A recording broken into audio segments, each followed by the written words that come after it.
You're listening to an Airwave Media Podcast. My name is Greg Jackson. I'm a PhD-holding historian, a professor, and the creator of History That Doesn't Suck, a podcast that makes legit, seriously researched American history come to life through entertaining stories. Join me for a chronological telling of the United States story, from the Revolution to fractious Civil War, tenacious inventors, brave reformers, and more. With more than 100 episodes, you can already binge listen your way from 1776 to the early 20th century. Listen to History That Doesn't Suck on Spotify.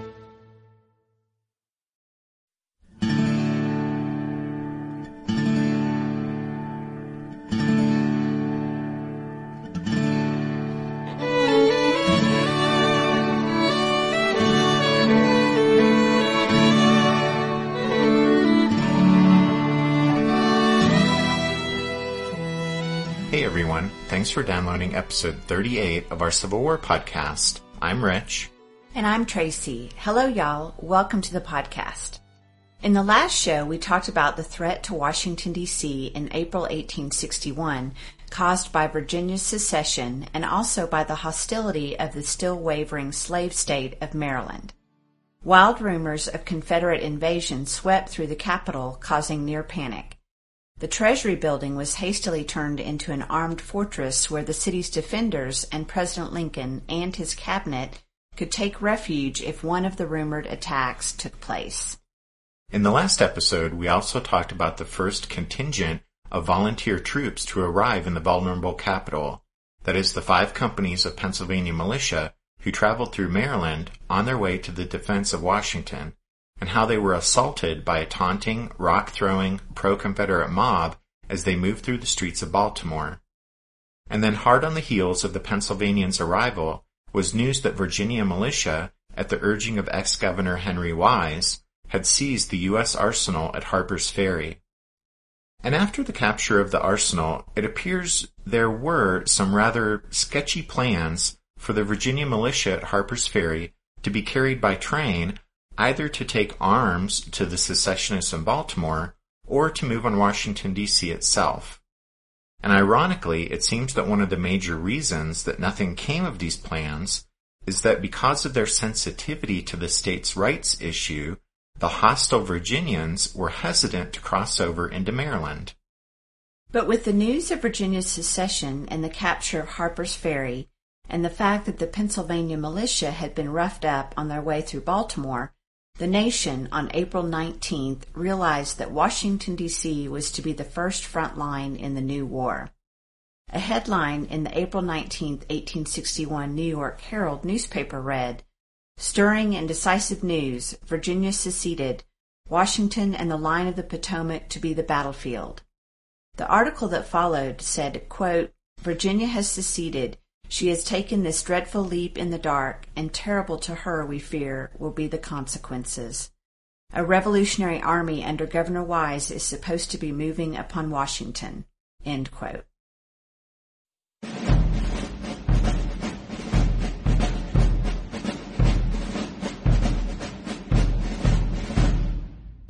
While the men of the 1st Pennsylvania had experienced a bit of an ordeal and had been roughed up a bit on their way through Baltimore, they nevertheless managed to traverse the hostile city largely unscathed, but the next contingent of troops rushing south to defend Washington would not be so lucky.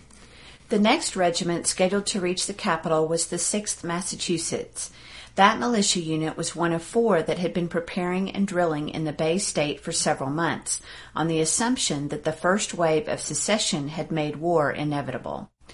A lawyer and Democratic politician named Benjamin Butler was just one of several Massachusetts militia commanders, but it was Butler who managed to finagle his way into leading the first troops that would leave the state. Since Butler will pop up in our story from time to time from here on out, we'll take a few minutes here to describe him and to share just how he came to command the first Massachusetts troops to leave the state, since this particular story gives you a pretty good idea of what kind of guy Butler was. Alright, anyway, we'll put a photo up on the website, but here's how historian David Detzer, in his book Dissonance, The Turbulent Days Between Fort Sumter and Bull Run, here's how he describes Butler. Quote, Benjamin Franklin Butler was almost shockingly ugly. At 43 years old, he looked as doughy as a 200-pound sack of suet. His hair had already receded to the farthest ranks of his pate, and he kept his sideburns and the mane at the back of his head long. A sorry mustache hung below his nose, but he was otherwise clean-shaven. Deep bags sagged below both eyes. He also had an unfortunate condition known as strabismus, in which his left eye crossed, squinting somewhere off toward the right." End quote. Well, all right, so he was no Brad Pitt, but while he may have been a bit odd-looking, Benjamin Butler was feisty, shrewd, and smart. Butler was a very powerful, very wealthy lawyer in Massachusetts, and he also was influential in politics. As a Democrat, he was elected to the State House and then the Massachusetts Senate, and he even ran unsuccessfully for governor.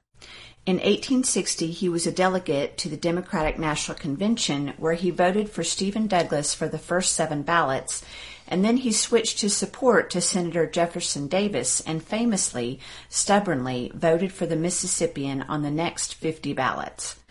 Besides his influence in politics, or perhaps precisely because of that influence, Butler also held the rank of brigadier general in his state's militia, and he had been the senior officer at Massachusetts' annual encampment in 1860 when about 6,000 men had gathered to drill and socialize.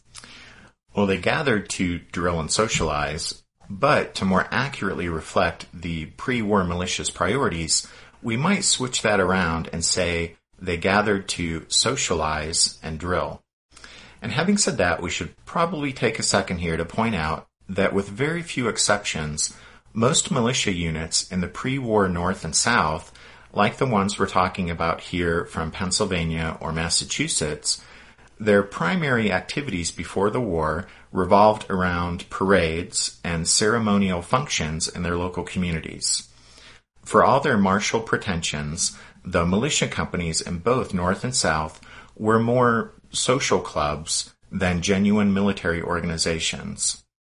However, as most of these pre-war militia units would very quickly discover, there was a world of difference between marching in a parade and the hard training that was needed for a unit to be able to maneuver and fight on a battlefield.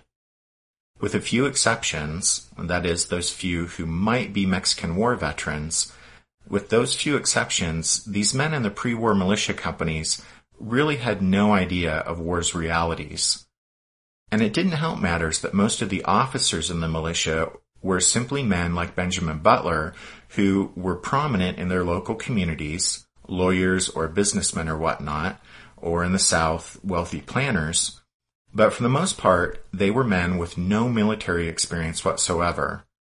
And as many of these guys would quickly discover, just because you were a successful lawyer or businessman, or influential politician, or a wealthy planner in civilian life, didn't guarantee you had the necessary leadership skills to effectively lead a military unit in a war setting. So, having said all that, back to the story. All right. Well, apparently Benjamin Butler was in the middle of a court case when he received word on April 15th about Abraham Lincoln's call for volunteers. So Butler self-importantly told the judge that he was needed to get troops ready to leave for Washington, and he would have to leave the trial immediately. So off Butler rushed.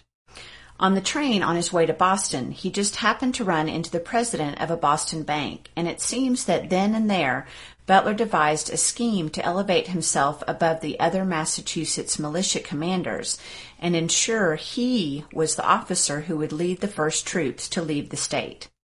You see, Butler knew that the state legislature wasn't in session, and that the governor would therefore have to seek out funds from somewhere else in order to have the money to transport the state's troops to Washington. And where better to get the money than from a Boston bank? And who better to secure those funds than Benjamin Butler? So on that train ride, Butler got the bank president to agree to loan the state the money, and when they arrived in Boston, Butler even accompanied the man to the bank and waited while he wrote out a note on official bank stationery. But before the ink was dry, Butler took the note and then rushed over to see the Republican governor of Massachusetts, John A. Andrew. Once inside the governor's office, Butler led off by saying He wished to be appointed as the officer to lead the first of the state's troops to leave for Washington. Well, Governor Andrew, who, as a Republican, didn't really trust Butler, who was a Democrat, Andrew replied that such an appointment was unlikely, especially since he already had someone else in mind. But then it was pointed out to the governor that the state lacked the necessary funds to send any troops to Washington, and that such funds wouldn't be available until the legislature convened. That would mean a delay of days or weeks, and the governor had already promised Washington that Massachusetts would immediately send troops. But hey, Ben Butler just happened to have this note from the president of a Boston bank. Within a few hours, it was official. Benjamin Butler would be in command of the 1st Massachusetts troops to leave the state for the war.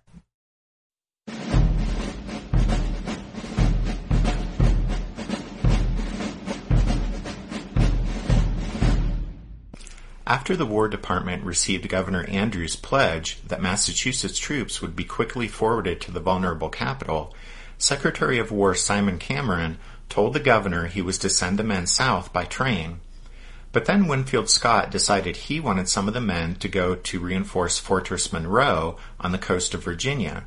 So it turned out that some of the Bay Staters would go to Washington by train, and some would proceed to Virginia by ship. But the 6th Massachusetts, commanded by Colonel Edward Jones, would lead the way south, and they would go by train through Maryland. Unfortunately for Jones and his men, after the passage of the 1st Pennsylvania through Baltimore, the city was in an uproar. Longtime listeners to the podcast will remember Senator Charles Sumner from episode number 13.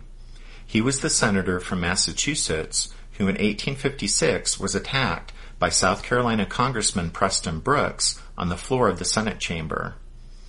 Well, anyway, on the evening of April 18th, just after the Pennsylvania militia had already been roughed up, Brooks stopped in Baltimore to visit friends while on his way home to Boston from Washington. Well, after he checked into his hotel, word quickly spread that the famous abolitionist was in the city, and soon enough a large, angry mob gathered outside the building. They threatened to burn the hotel down if Sumner didn't come out. But luckily, he was visiting his friends, and by the time he returned to the hotel, it was very late, and in the darkness he was able to slip in a side door. He changed rooms for his safety, and then left at 4 a.m., again by a side door, and then Sumner made it to the train station safely and left the city early on the morning of the 19th. Meanwhile, the train carrying the 700-plus men of the 6th Massachusetts was heading southward after passing through New York City and Philadelphia. Also on board were almost 1,000 Pennsylvania militiamen from the Philadelphia area. But like the men of the 5 Pennsylvania companies that had passed through Baltimore the day before, these men were also mostly unarmed. We should mention that, unlike the men Pennsylvania kept sending off with no weapons, the troops from Massachusetts were, relatively speaking, well-equipped and well-armed.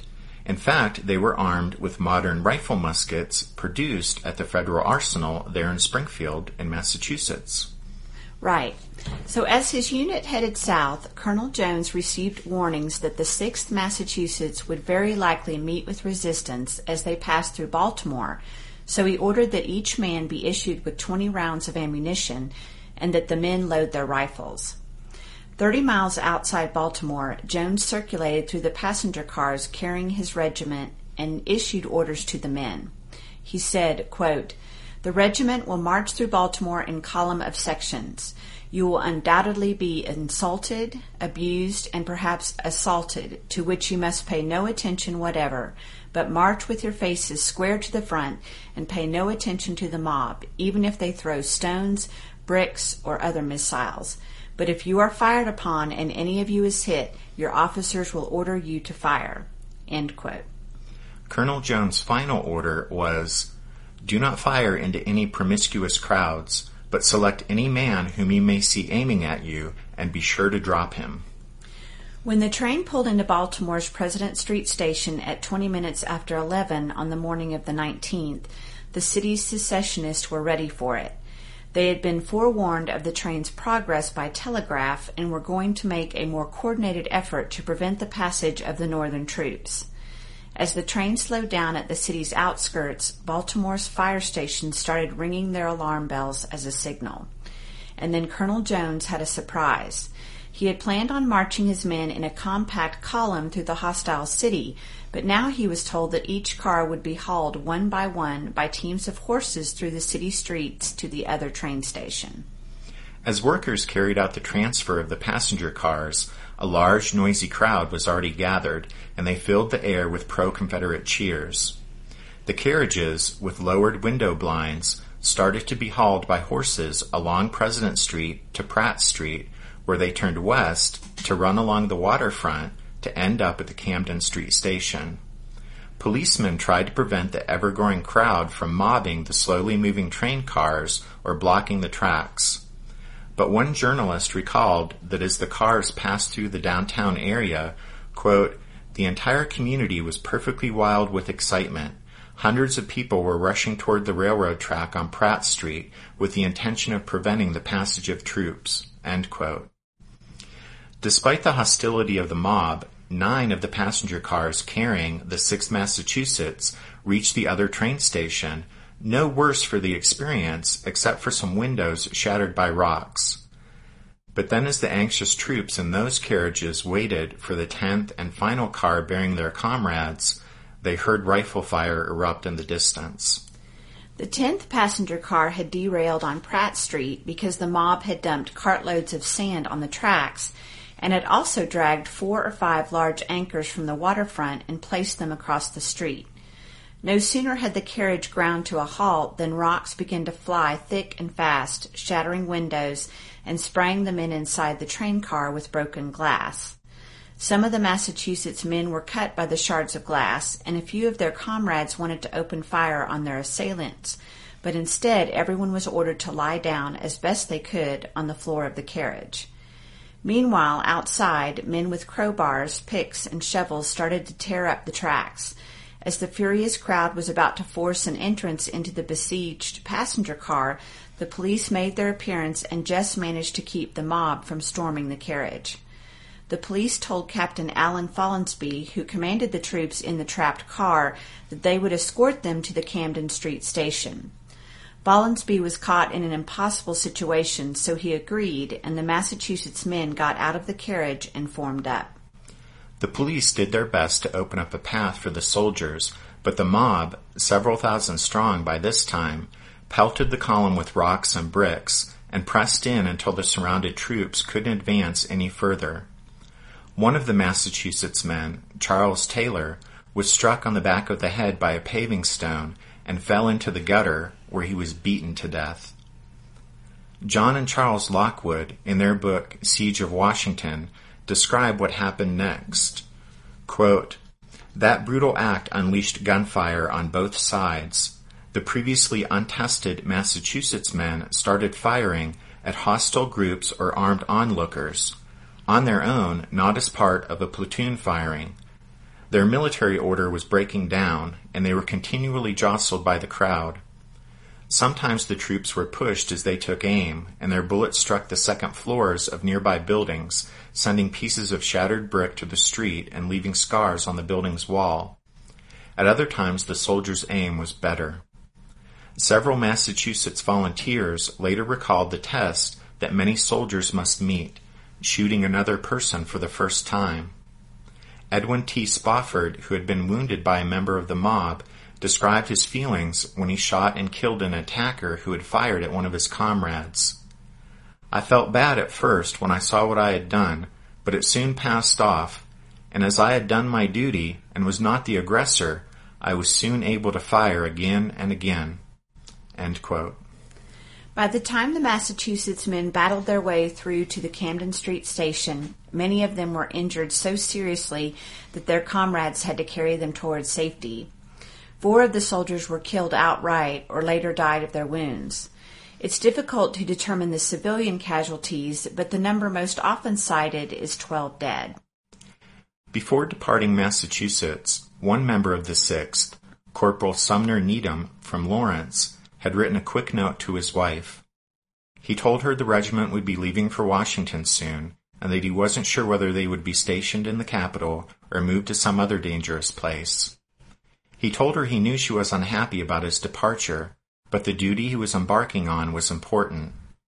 And then he told her, quote, "My heart is full for you, and I hope we may meet again. I shall believe that we shall. You must hope for the best and be as cheerful as you can." End quote. Less than 2 days after writing that letter to his wife, Corporal Needham was fatally wounded when the 6th Massachusetts passed through Baltimore.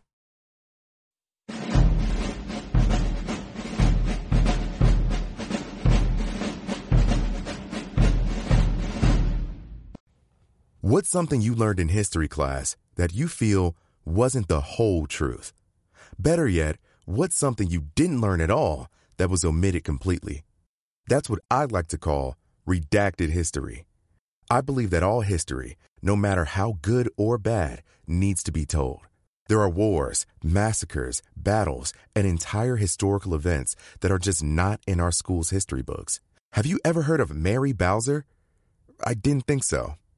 My name is Andre White, the host of the Redacted History Podcast, the place where history's forgotten events, heroes, and villains get their story told, one episode at a time. So come huddle around the campfire with me and get ready to hear the stories that you were robbed of. And get comfortable. We're going to be here a while. The Redacted History Podcast. Real history never dies. Stream the Redacted History Podcast on Apple Podcasts, Spotify, or wherever else you get your podcasts. Did archaeologists discover Noah's Ark? Is the rapture coming as soon as the Euphrates River dries up? Does the Bible condemn abortion? Don't you wish you had a trustworthy academic resource to help make sense of all of this? Well, I'm Dan Beecher, and he's award-winning Bible scholar and TikTok sensation Dr. Dan McClellan, and we want to invite you to the Data Over Dogma podcast, where our mission is to increase public access to the academic study of the Bible and religion, and also to combat the spread of misinformation about the same. But, in a fun way.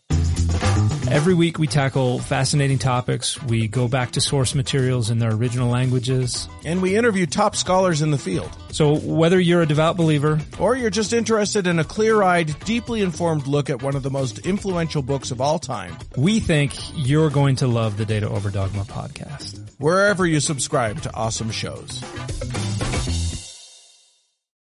And just as a footnote, but in Baltimore, as the 10 passenger cars carrying the 6th Massachusetts crossed the city, the 1,000 unarmed Pennsylvania militiamen, along with 24 members of the Massachusetts Regiment Band, had been left behind back at the President Street station. They were also attacked by a mob, and while the frightened band members bolted the train station and had quite an adventure evading the mob, including being sheltered in a house of ill repute, the Pennsylvanians stayed put and were eventually rescued by the police. When Washingtonians learned that afternoon of the 6th Massachusetts' impending arrival, an excited crowd gathered at the B&O Railroad Station. But, like the arrival of the 1st Pennsylvania, it's debatable whether the Bay Staters' arrival in the vulnerable capital was more alarming or reassuring. At the train station, the Washingtonians saw hundreds of exhausted and hungry men in dirty and ripped uniforms, and several dozen badly wounded men had to be borne away on stretchers. In his book Battle Cry of Freedom, James McPherson writes, quote, "Maryland flamed with passion. To prevent more Northern regiments from entering Baltimore, the mayor and the chief of police, with the reluctant approval of Governor Hicks, ordered the destruction of bridges on the railroads. Secessionists also tore down telegraph lines from Washington through Maryland. The national capital was cut off from the north. For several days, rumors were the only form of information reaching Washington. They grew to alarming proportions. Virginia regiments and armed Maryland secessionists were said to be converging on the capital. Washington was gripped by a siege mentality. Government clerks formed themselves into volunteer companies. Reports filtered through of an aroused North and of more regiments determined to force their way through Maryland at any cost. But the rumors of an impending attack by Virginians seemed more real than the hope of rescue from the North." End quote. Meanwhile, Tad and Willie Lincoln did their part to defend Washington by building a fort on the White House roof. Edwin Stanton, who will eventually replace Simon Cameron as Lincoln's Secretary of War, wrote to former President James Buchanan saying, quote, "No description could convey to you the panic that prevailed here for several days after the Baltimore riot." End quote. By the evening of the 21st, Washington had lost all telegraph service with the North. One of Abraham Lincoln's secretaries caught the president looking out the windows of the White House, murmuring, "Why don't they come? Why don't they come?"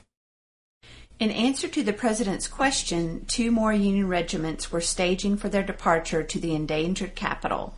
But with communication with Washington broken and Baltimore in an uproar, the 8th Massachusetts and Benjamin Butler, as well as the much-heralded 7th New York, would have to reach the capital by another route. The most promising alternative was to send the troops by ship to Annapolis, on the Chesapeake Bay, 20 miles south of Baltimore, and from there they could march overland 40 miles to Washington or risk traveling on the Annapolis and Elk Ridge Railroad, which ran from Annapolis to Washington. Hearing of this, secessionists threatened to block the new route, and when a delegation of concerned Marylanders called on Abraham Lincoln at the White House to say that no more soldiers must pass through Baltimore, the weary and exasperated president snapped and told them, quote, "You gentlemen come here to me and ask for peace on any terms, and yet have no word of condemnation for those who are making war on us. You express great horror of bloodshed, and would not lay a straw in the way of those who are organizing in Virginia and elsewhere to capture this city. I have no desire to invade the South." Yeah, Lincoln was kind of blowing smoke there. But anyway, the president continued, "But I must have troops to defend the capital. Geographically, it lies surrounded by the soil of Maryland, and mathematically the necessity exists that they shall come here over her territory. Our men are not moles and can't dig in the earth. They are not birds and can't fly through the air. There is no way but march across, and that they must do." End quote. And then Lincoln warned them that should more Union troops be harmed in any way, "I will lay Baltimore in ashes." On April 21st and 22nd, the 8th Massachusetts and the 7th New York landed at Annapolis.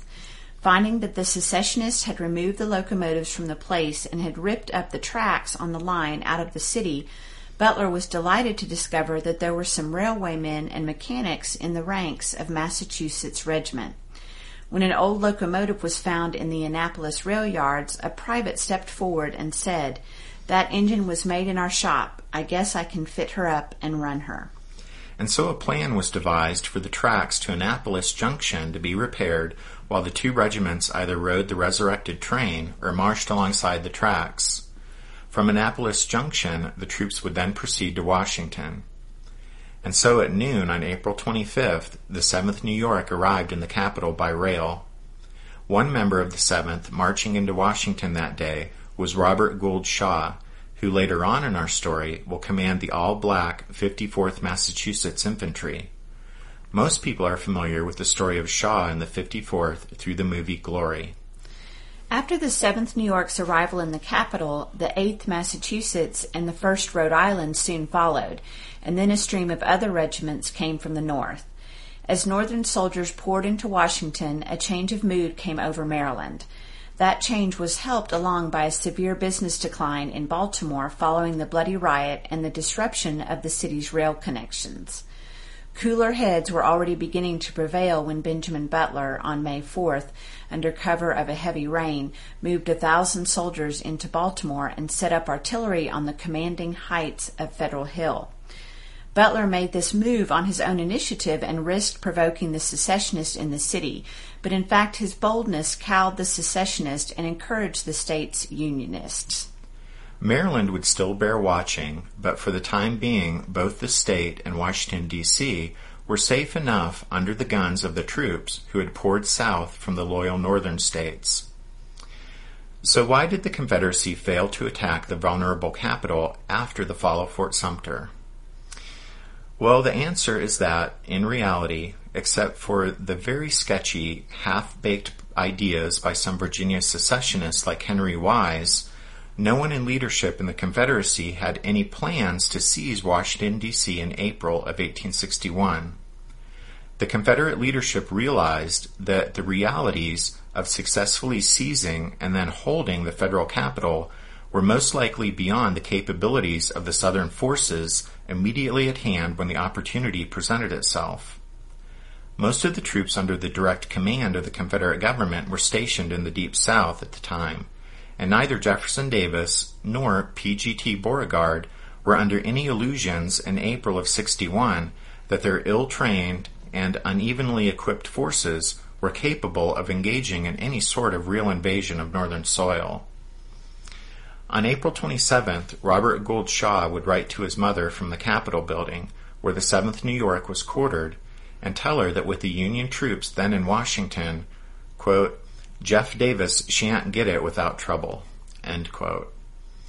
Indeed, after those dark days in April when the District of Columbia seemed in real danger of falling, the city was then transformed into the capital of a nation at war, and the Stars and Stripes would continue to fly over Washington for the next 4 years.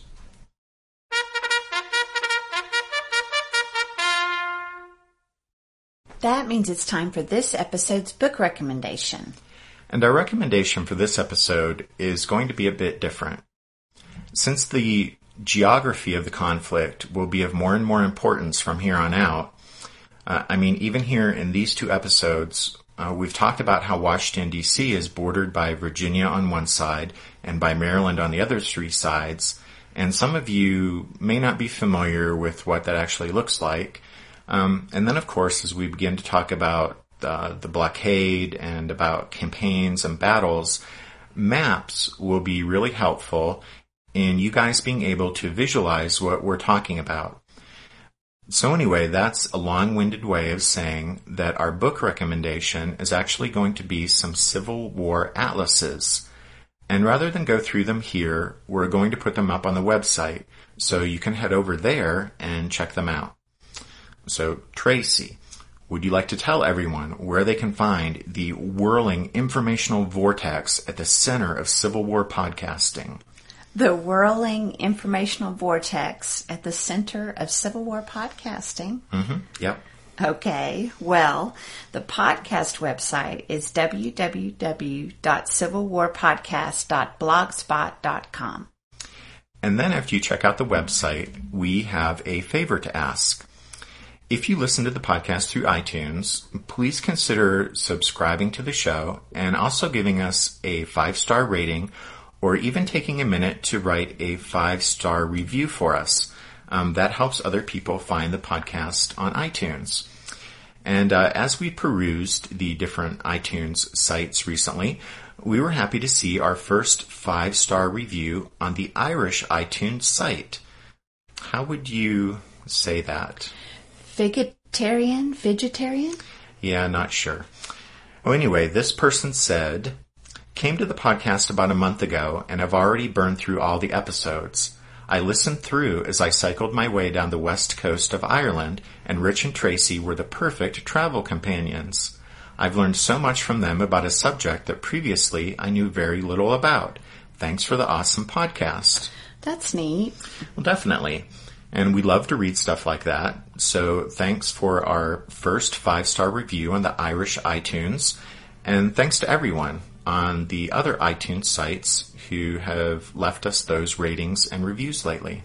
And thanks to all of y'all who have listened to this episode of the Civil War, 1861 to 1865, a history podcast. We hope you'll join us again next time when we talk about the blockade of the Confederacy that Abraham Lincoln announced on April 19th. But until then, take care. Thanks, everyone. Bye.